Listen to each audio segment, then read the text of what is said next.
Mas Tinus, dalam perjalanan kehidupan kita kan secara tidak langsung pasti ada campur tangan para leluhur nih.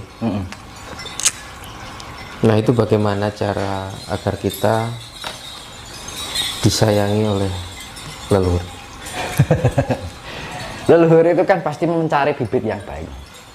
Bibit yang baik itu akan mengeluarkan cahaya yang bagus. Nah, kalau cahayanya nggak bagus ya malah mungkin dipilih leluhur kan gitu kan. Ketika ada orang yang sebenarnya sudah mempunyai genetika yang bagus dari kecil, tapi pada predikatifnya secara kasunyatan perjalanan hidupnya dia tidak mampu memperbaiki dan memproses diri untuk menjadi cahaya yang baik, maka leluhur itu akan lari Mencari bibit yang lain. Namun ketika kita nggak punya genetika ya dari leluhur yang kita, tapi kita mampu melakukan secara predikatif dengan tindakan-tindakan dengan 5 kunci itu tadi, secara otomatis Bisa ya? tiba-tiba ger, kok untuk suara apa ini? Satu ya. Dan ketika kita mengharap, jangan kita berharap-harap ini bentuk CDR, malah leluhur itu nggak pengen orang yang ingin karena karsa itu, timbul dari karsa itu, Nggak respect malah. nah, itu makanya dalam ilmu Jawa itu utamakan kewajiban daripada menuntut hak. Lah wong kewajibane rung dilakoni njaluk hak kan gitu. Nah gitu. Kedatangan leluhur tidak bisa diminta, karena ketika kita meminta harapan itu tumbuh dari karsa, dan karsa itu akan menghasilkan rasa pamrih. Gitu. Ujung-ujungnya apa jenenge yang namanya punya keinginan pamrih nah ini. Tapi bisa ya Mas Tinus, misalnya kita meminta tapi Mas ya nyadong lah, nyadong apa sih Mas? misalnya ya mendapat titisan lah. Gak bisa, Nggak karena bisa. itu pilihan Mas. Nah bagaimana kita agar menjadi orang yang terpilih, pinilih imam? Ya, ya. Nah, kita lakukan kewajiban dulu, jangan memikirkan hak. Ketika kita masih memikirkan hak, tidak ada ketulusan di dalam diri, karena ada tendensi ya kan? Ono buntute gitu. Orang kalau mempunyai keinginan karena ada pasti ada buntutnya. Nek orang tidak keturutan keinginannya, yang timbul apa? Orang kalau menginginkan sesuatu, kalau kita tidak tercapai sesuatu kan mesti buntutnya nyelempak ya. Buntutnya nyampluk kiwa tengen ya. Ngawur. Nah gitu loh, tahu maksudnya?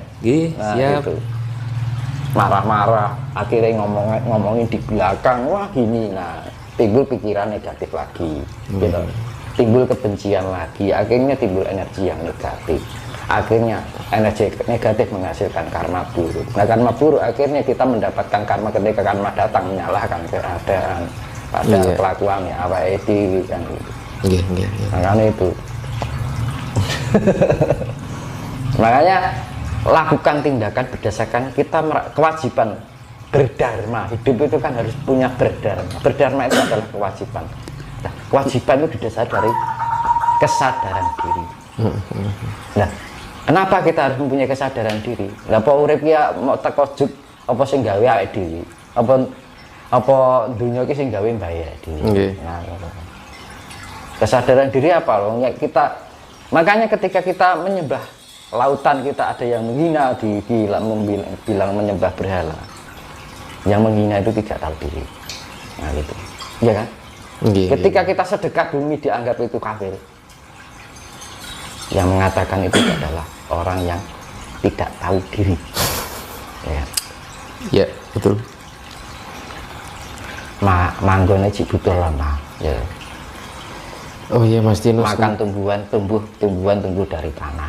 Kita makan sehari-hari yang kita butuhkan. Kita sadari itu. Makanya Aku pernah bilang, ketika kita minum itu kita sadari,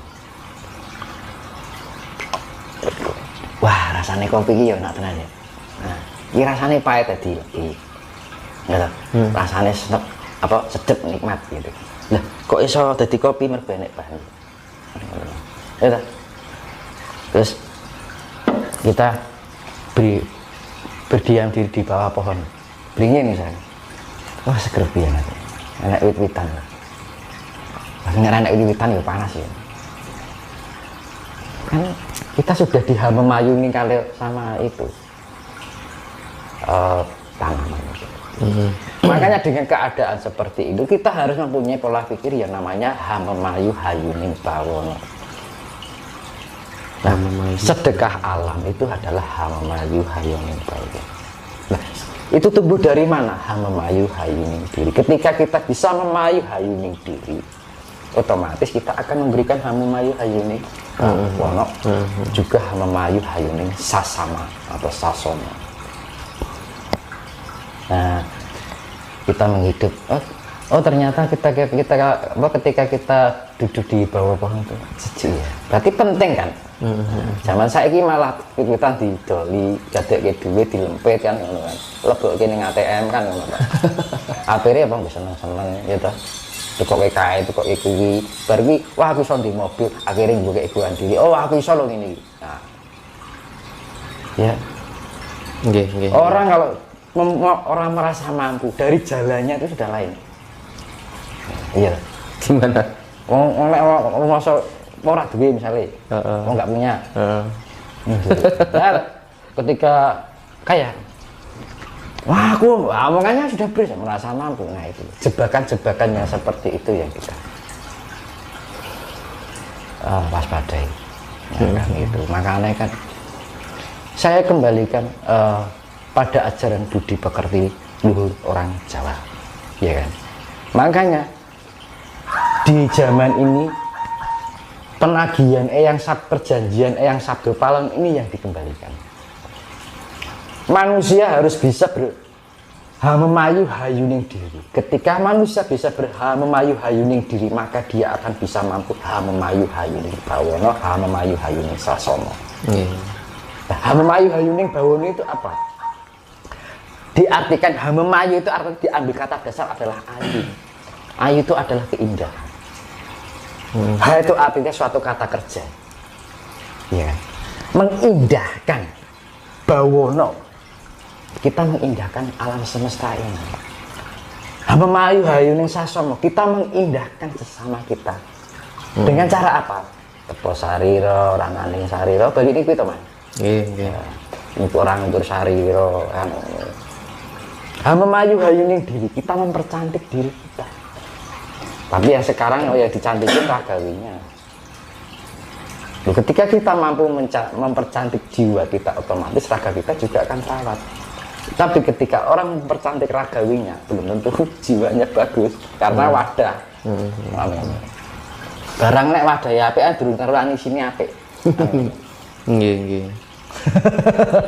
Itu zaman sekarang kan ya makanya dibilang orang hanya memandang sebelah mata, itu kan zaman sekarang kan gitu. Sing di sawam njobone tok kan gitu kan.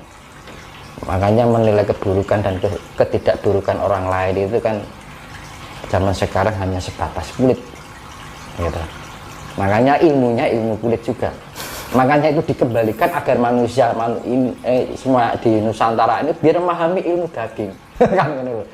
Wah iki daging semua kan. Nah, rasanya enak kan. Gampangannya seperti itu.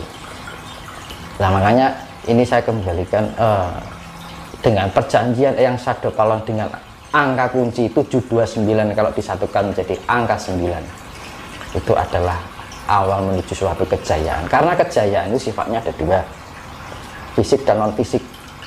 Ya kan? Pembersihan secara fisik, pembersihan secara jiwa. Ya. Kalau di dalam pewayangan itu disimbolkan senjatanya Antasena dengan Wisanggeni. Ya, ketika Wisanggeni dan Antasena sebelum Baratayuda dimulai, disuruh sama Sang Yang Menang dan diberikan satu senjata yang namanya Godo Inten. ya kan? Untuk membunuh siapa? Batara Kala dan Batara Durga. Batara Kala dan Batara Durga itu adalah angkara murka. Nah, target utama dalam bencana korban ini yang menjadi pembersihan ini adalah angkara murka. Angkara itu keegoan, keemosional, keakuan. Angkara murka itu adalah kemurkaan itu sendiri, merasa tidak cukup dengan apa yang ada. Makanya wong Jawa ngajari wong urip itu kudu narimo, kan gitu kan. Akeh sithik itu diterima. Nah, makanya kembali, kenapa disimbolkan Godo Inten? Intan itu adalah logam paling keras, batu mutiara yang paling keras, ya kan. Dan ketika dilihat itu bening sekali, beningnya melebihi beningnya air malah kan. Bahkan cahayanya bisa mengkilau, berkilau indah, keindahan. Nah, dengan kebeningan itu, kebeningan jiwa itu, orang akan mempunyai cahaya yang sangat indah sekali, dan bisa ketika mendapatkan cahaya, pancaran itu menjadi indah, pancawarna. Makanya kan belian itu warnanya pancawarna, macam-macam, putih tapi bisa menghasilkan cahaya apa aja. Magiku ini, ya kan? Kalau orang Jawa ngarani poncowarno, dalam arti aneka warna, dasarnya sana. Nah, dengan kerasnya itu, nah ini untuk memukul gada itu. Makanya di dalam Antasena dan Wisanggeni itu gambarannya Isa Al-Masih membersihkan dengan jiwa itu, dengan cahaya kebeningan yang menghasilkan cahaya indah itu sendiri. Cahaya indah itu adalah kedamaian surgawi, nirwana. Ya kan? Antasena kebeningan ini. Nah, ini pemukul, ini simbol air yang keras.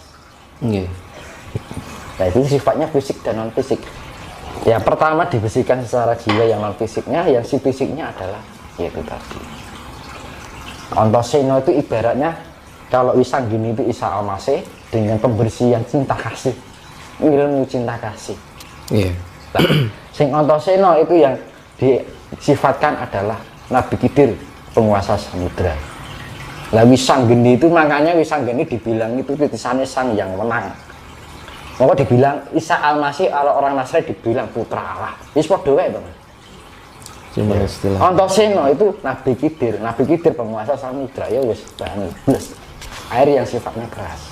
Nah, itu simbol dua sifat fisik dan non fisik. Maka di dalam pewayangan ini kedua peran itu diberikan senjata yang namanya Godo Inten. Yang keras untuk memukul yang keras, yang fisik untuk memukul yang itu dengan mulai ada kata istilah muncul menang tan ngasorake, digdaya tanpa aji. Dengan kasih itu sendiri. Ketika kita bisa menang tanpa